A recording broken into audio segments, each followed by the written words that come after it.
C'était donc le président Ibrahim Traoré du Burkina Faso. Président Bandakani, que vous a inspiré ou que vous inspire cette réponse du capitaine Ibrahim Traoré à Emmanuel Macron? Moi, ça me rappelle, c'est à classer dans le même registre que la sortie du général Tchani. Oui. Par la différence qu'ici, on a une réaction. Mais le président Traoré a démoli en exposant la stratégie française dans ses recoins les plus secrets.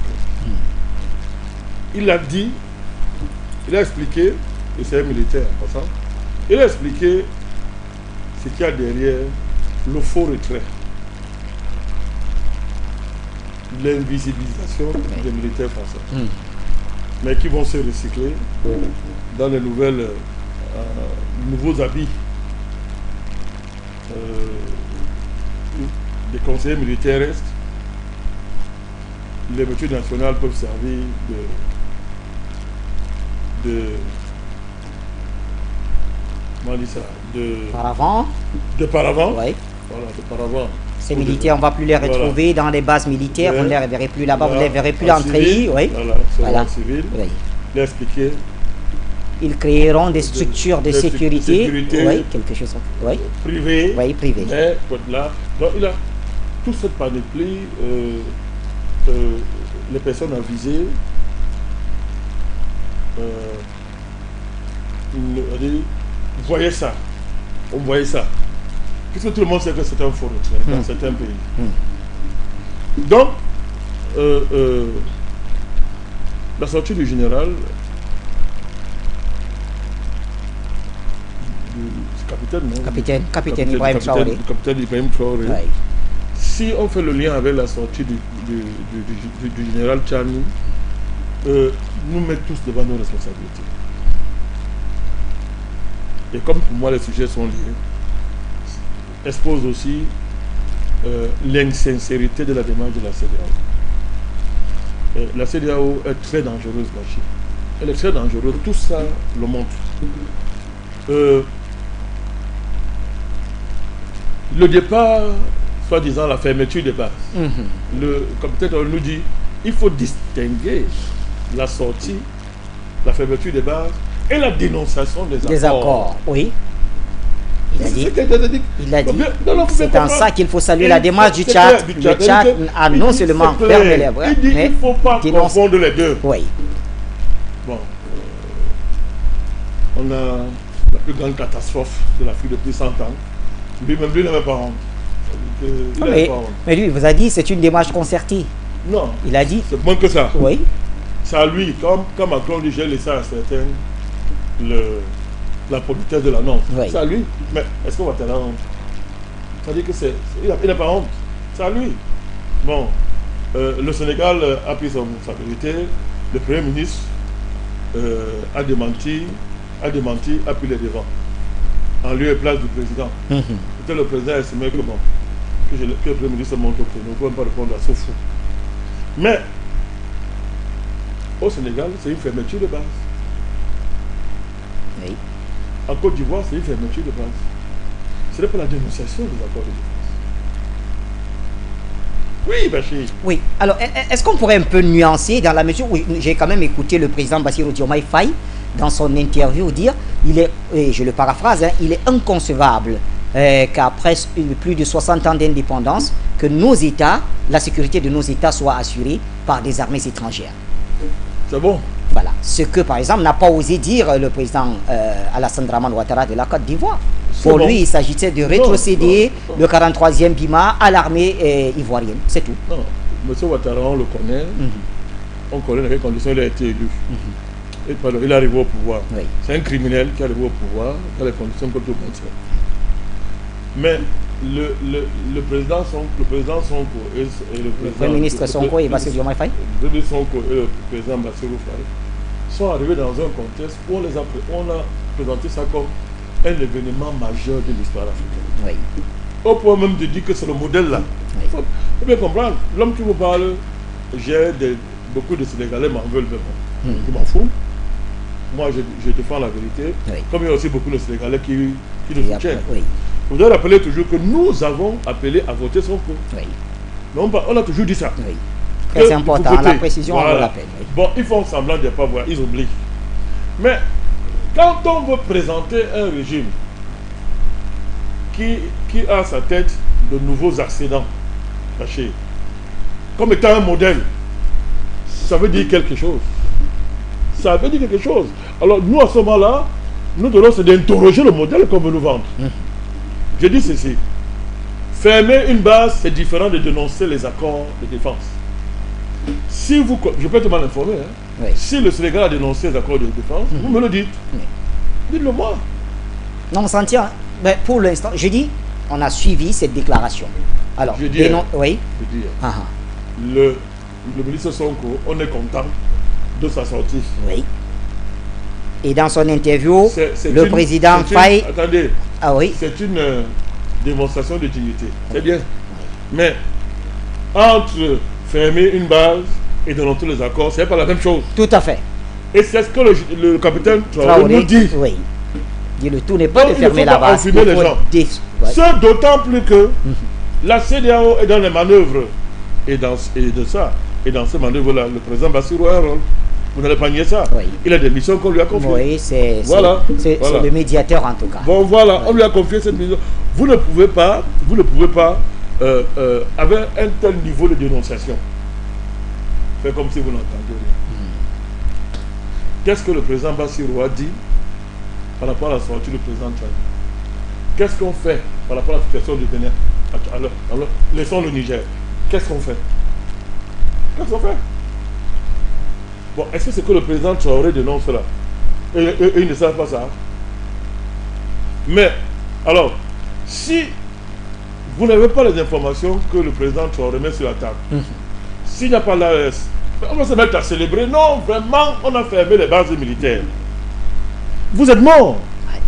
Et vous serez, on va vous enchanter avec un modèle que non. Il y a deux jeunes qui sont arrivés au pouvoir, vraiment, c'est la bénisse, c'est le modèle à suivre. Je ne peux pas accepter ça, ma chérie. C'est le désaccord que j'ai avec mes frères du Sénégal. Et j'assume ça. Je suis habitué à l'avant-gardisme, ma chérie. Ça ne me gêne pas. J'assume ça. C'est un fait. Le président Traoré vous démontre qu'il n'est pas, le président général Kani l'a dit, il ne parte pas. Invisibiliser une armée coloniale, c'est une chose. Partir, c'est autre chose. Oui. Ils ne partent pas. Parce qu'ils ne peuvent pas partir. Pour aller faire quoi? Alors pourquoi ils ne peuvent pas partir, Pour président? manger quoi? Pour devenir quoi? C'est le débat. La France vaut quoi sans l'Afrique? Qu'est-ce qu'elle vaut? Que vaut ce vaut rien l'Élysée sans l'Afrique? Vous êtes sérieux? Il vaut rien, ça se voit. Est-ce qu'on peut tomber plus bas que la France et le Tintin qui a à sa tête? Est-ce qu'on peut tomber plus bas que ça? Ils se ridiculisent tous les jours et le pays avec. Pourquoi? Parce qu'ils sont traumatisés. L'empire s'effondre. Le précaré est en voie de dissolution, mon cher Bachir. Mais comprenez très bien que la France joue son bateau. Alors, que la France s'agite, oui. Mais que des dirigeants africains, et surtout les nouvelles générations de dirigeants, jouent dans la confusion. En évitant de faire la différence entre fermer une base militaire et dénoncer les accords de défense. On ne peut pas ça dire. On ne prend pas les gens. Non, non, je ne me tairai pas. Bachir, nous, on ne va pas se taire par rapport à ça. Les nouvelles générations de dirigeants doivent faire mieux que les anciens. Les nouveaux dirigeants africains doivent faire mieux que les anciens. Tout à fait. Si vous êtes au niveau seulement de dénoncer les bases, de fermer les bases militaires, voilà, ouais. La différence, quelle différence il y a entre vous et les vieux dirigeants qui, eux, n'ont jamais accepté les bases militaires sur leur territoire, par exemple? La différence, c'est quoi, Bachir? La différence, c'est quoi? Voilà ce qu'on appelle les nouveaux dirigeants africains. Ils bougent. De deux, Bachir. Il faut revenir sur... Parce que il y a un débat qu'on ne dit pas. Certains gens entendu. Oui. Hein, et pas de la CEDEAO là. Ils vont perdre les avantages de l'intégration. Mais c'est quoi l'avantage de l'intégration? C'est quoi? Est-ce que les gens qui le disent sont mieux placés que les dirigeants de ces pays? Les populations de ces pays pour apprécier et mesurer les avantages qu'il y avait dans les avantages de l'intégration. C'est quoi la CEDEAO? C'est un faux marché commun, néocolonial. C'est un faux marché commun. pas, c'est un petit marché commun avec le marché financier, etc. Alors ça permettait d'accéder de mobiliser les financements occidentaux de l'ensemble des institutions internationales pour financer les infrastructures, pour financer, écoutez bien, c'est le secteur énergétique. Oui. Oui, vous dites, voilà les 16 avantages. Voilà les 16 avantages. Maintenant, allez très bien, vous avez vu qu'à un certain niveau, la CEDEAO a commencé à mettre ce qu'on appelle le volet politique. C'est-à-dire, il y a un mot là, on a ajouté la CEDEAO démocratie, si vous voulez comme ça. Oui. Bon, voilà. Oui. Voilà. Oui. Ils ont une charte Oui, sur la démocratie et la bonne gouvernance. Voilà. Oui. L'ancien CEDEAO, parlons comme ça, c'était l'intégration, ce qu'on appelait libre circulation des biens et des personnes. Des bêtises comme ça qui ont fait rêver les gens, les naïfs. Mais après, on a ajouté le volet démocratie. Pourquoi?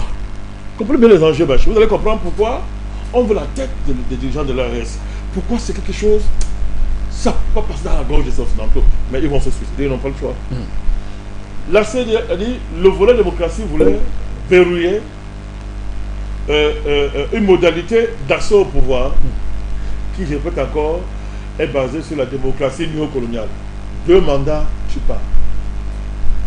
C'était ça. Et par ce canevas, Bachir, l'Occident était assuré de placer au pouvoir leurs gens. Et en trompant les Africains et les populations. Il faut bien commencer cette affaire. C'était très bien, c'était très bien sophistiqué. Hein? Alors, donc c'était un raffinement du néocolonialisme à un niveau très élevé. Mais ce marché commun, ça n'a apporté le développement nulle part. Les infrastructures, c'est une bonne chose, c'est une base. Mais ça n'apporte pas le développement dans une économie néocoloniale. Écoutez bien, je répète, dans une économie néocoloniale, construire les infrastructures n'apporte pas de développement.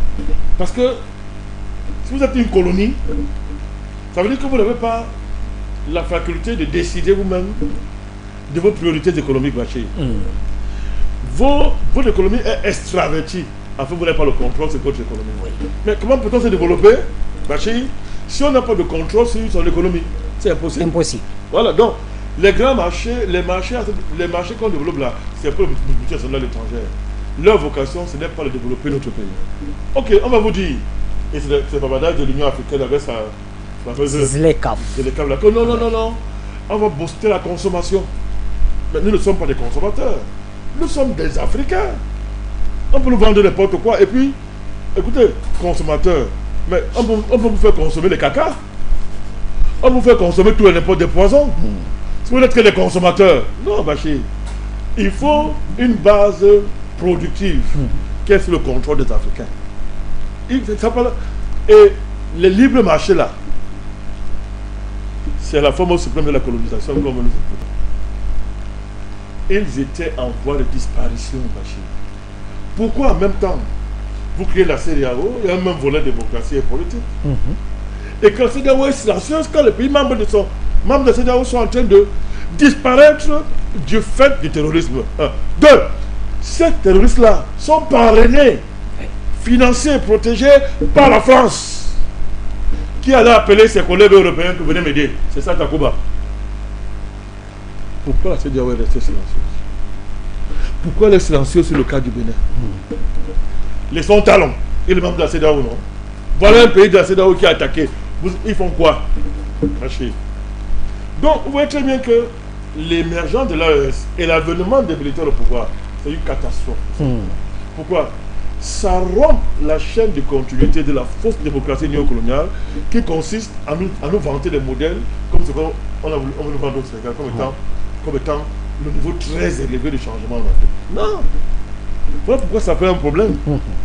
Et c'est pour ça que il faut maîtriser cette transition. Même si les militaires partent du pouvoir, il faut que les gens qui vont arriver à la tête de ces pays-là soient de véritables patriotes qui sont bien contrôlés. Ouais, vous voyez l'enjeu. Donc il y a, c'est des directions diamétralement opposées. Vous ne pouvez pas être en train de vouloir vous libérer et vous allez vous rester dans une organisation coloniale. Ça n'a pas de sens. À tout point de vue, on a voulu dire qu'ils vont souffrir. Mais tous les pays de la CEDEAO là, il y a une mutuelle dépendance avec les pays de l'AES. Oui. C'est-à-dire que les besoins, c'est-à-dire que le besoin de chaque pays est mutuel. Regardez la question du marché financier. Oui. Pourquoi les pays de l'AES continuent à emprunter sur le marché financier, sur les gens? Pourquoi? Mais qu'ils interdisent. Pourquoi ils peuvent faire interdire? Non, on a besoin de ça. L'argent, il faut bien vendre ça. Ouais, il y a de l'interdépendance. Il y a l'interdépendance. À la différence que, monsieur, nos pays étaient menacés de disparition. Les causes sont connues. Il y a un pays qu'on appelle la France, agissant pour le compte de l'OTAN, qui est notre problème. Mais ces pays, d'autres, ne veulent pas affronter la France pour la simple raison que c'est une organisation chiffon, qui est fantoche, qui est au service de la France. Vous ne parlez que de la, vous ne parlez seulement de la France et de l'Occident collectif. Président Bandakani, dernier axe, toujours au Burkina Faso, on voudrait quand même comprendre l'appel de balle des États-Unis. Alors, pendant que Paris est en train de dégager le camp, on voit quand même les États-Unis qui essayent de faire une sorte de tendre la main au pays de l'AES et notamment au Burkina Faso à travers cette audience de Juan Locard, l'ambassadeur des États-Unis, qui a été reçu par le Premier ministre Rentalba Jean-Emmanuel Ouédraogo avec une panoplie quand même d'offres. La main tendue des États-Unis, qu'est-ce que ça vous inspire? C'est pas nouveau, c'est comme ça toujours. Oui. Mais évidemment, les États-Unis vont profiter des malheurs de la France. La France est un minable gendarme qui a échoué. Elle ne sait même pas mettre la tenue, elle ne sait même pas s'habiller, elle a échoué. Les Américains disent bon, on profite de l'occasion, mais qui est l'Amérique? C'est même le plus dangereux. Bachir, j'ai toujours dit depuis que ce combat a commencé que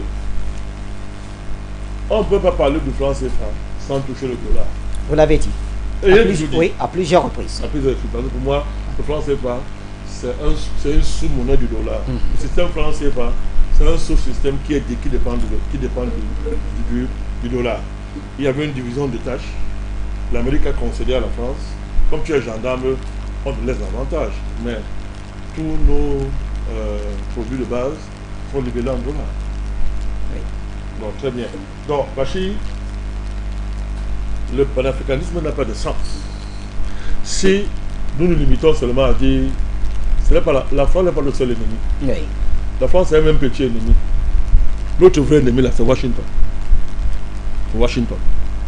Alors qu'est-ce qu'elle veut faire? Elle veut donc profiter des malheurs de la France pour se substituer.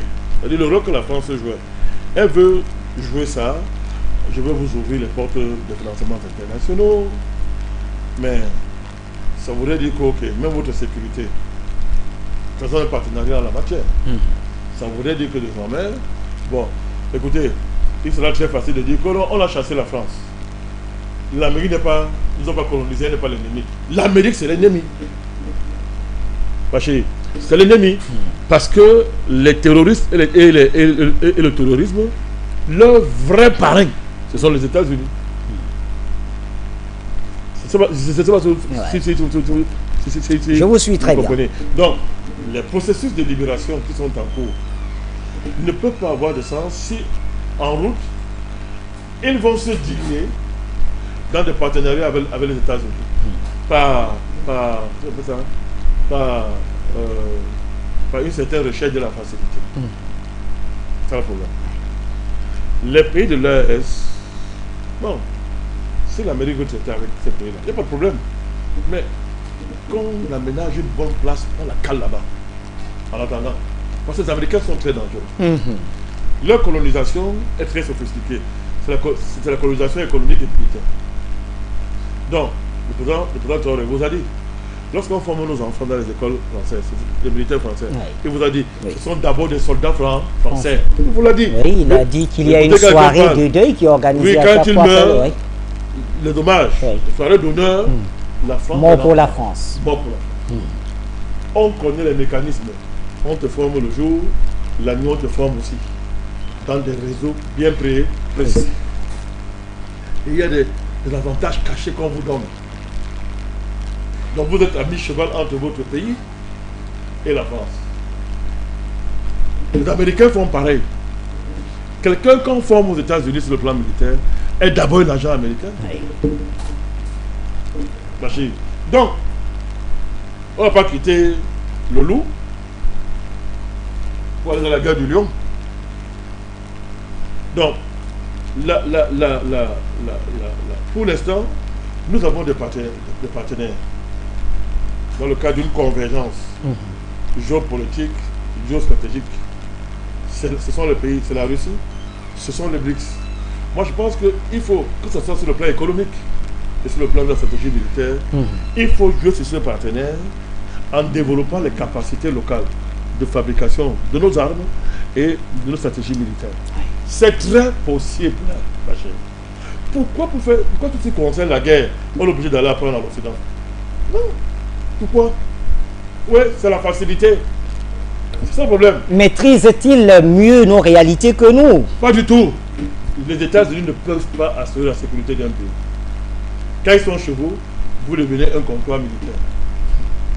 Allez voir l'Allemagne, qui est pourtant un pays européen. Oui. Allez voir. Vous voyez même le cas de l'Europe. Vous voyez l'Europe? Vous voyez combien coûte à l'Europe le parapluie militaire américain? Que ce soit Trump ou les autres, Trump vous dit payer. Quand ce n'est pas Trump, mais on détruit Nord Stream pour vendre, pour que les Européens dépendent totalement des Américains en matière de fourniture de gaz. C'est un pillage organisé. Le privilège du dollar, Bachir, fait que les entreprises européennes, à cause des contraintes liées à ce qu'on appelle les facteurs de production, sont obligés de délocaliser parce qu'ils trouvent aux États-Unis des avantages qu'ils ne trouvent plus en Europe à cause du dollar. Oui, oui, oui. Les Américains jouent sous le dollar à cause du dollar. Où est-ce que le parapluie militaire que les Américains donnent aux Européens leur coûte très très cher. Et l'Amérique passe avant leurs intérêts. Bon, parce que je rappelle que ce sont les Blancs. Oui. Ce sont les Blancs. Bon, combien de fois, nous, le président Traoré vous a dit, le regard de Macron est clair, c'est un regard déshumanisant, il nous méprise. Oui. Quand il vous dit, les hommes, les humains sont vaccinés de l'ingratitude. On ne peut pas les contaminer. Oui. Le président Traoré a bien décrit le sous-entendu. Non, le gars, vous ne considérez pas comme des humains. Évidemment, il n'est pas un humain. Parce que les vérités arrivent. Hein. Vous savez, la journaliste, Candace Owens, parce qu'avant on a dit complotisme. Oui. Candace Owens vient de dire qu'elle a les preuves que Brigitte Macron, c'est un homme. Oui.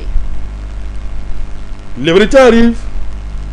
Donc, vous voyez que on a en face de nous une chose étrange qu'on appelle Macron, qui insulte un continent en mondo-vision et de la manière la plus violente. Il nous déshumanise. Vous croyez que les Américains, eux, vont nous réhumaniser? C'est une grosse question. Voilà. Les Américains, eux, ils vont nous réhumaniser? Non, pas du tout. Oui. Pas du tout. Les Américains ont ce qu'on appelle l'impérialisme géoéconomique dans lequel ils sont des maîtres machines. Ils sont des maîtres. Et elle est plus dangereuse. Hein. Elle est très dangereuse. Donc, oui, dans le cadre de la diversification des partenariats, dans le cadre de ce que j'appelle la sagesse stratégique et tactique, oui, on peut les écouter. Oui. On peut les écouter, on peut parler avec, on peut même les ouvrir, faire un partenariat, mais il faut circonscrire ce partenariat à la place qui est et doit être le sien. À savoir vraiment un partenariat dans lequel nous gagnons, sans rien perdre. Je dis sans rien perdre. Le temps pour nous d'autonomiser, n'est-ce pas, les secteurs stratégiques nécessaires pour notre sécurité, mais aussi pour notre emploi économique. C'est à ce niveau que ça se joue. Très bien. Et nous ne sommes pas démunis, au contraire, il y a beaucoup d'atouts à ce niveau-là. Merci, Président Bandaka.